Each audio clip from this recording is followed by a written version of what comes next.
2019 गया और 2020 आ गया। जेलम की शहरी हुकूमत से क्या उम्मीदें लगाए बैठे हैं, ये जानते हैं बाबर हुसैन की रिपोर्ट में। सच न्यूज की तरफ से तमाम देखने वालों को नया साल मुबारक हो। 2019 गया और 2020 आ गया। जेलम के शहरी हुकूमत से क्या उम्मीदें लगाए बैठे हैं, क्यों हुकूमत 2020 में उन्हें क्या रिलीफ देगी, आए उनसे जानते हैं। 2020 में हम तो चाहते हैं कि अच्छा एक उम्मीद की एक किरण जो है वो अच्छी से अच्छी आए, लेकिन जो मुल्की हालात हैं इसके पेश नज़र हमें नहीं लगता कि इतने जो डिफ़िकल्ट हालात कर दिए हैं उन्होंने।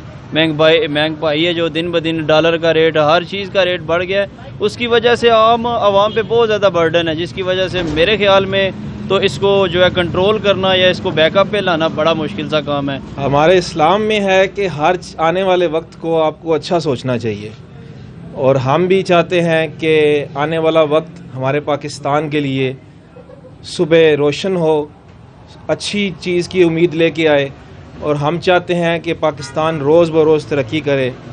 हुकूमत से जो गलतियां, जो कोताहियां हुई हैं, हुकूमत को चाहिए कि ईवान में बैठ के उनके लिए कोई अच्छी प्लानिंग करें।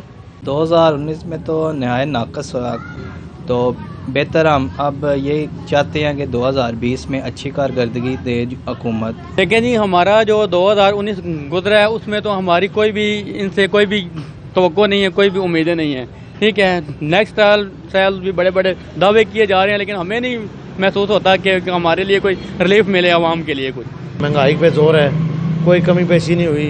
वैसे इमरान खान की सोच तो अच्छी है, इसकी कबीना की सोच अच्छी नहीं है जो इनके साथ चल रहे हैं। 2019 गुजर गया और 2020 में जेलम के शहरी हुकूमत से उम्मीदें लगाए बैठे हैं।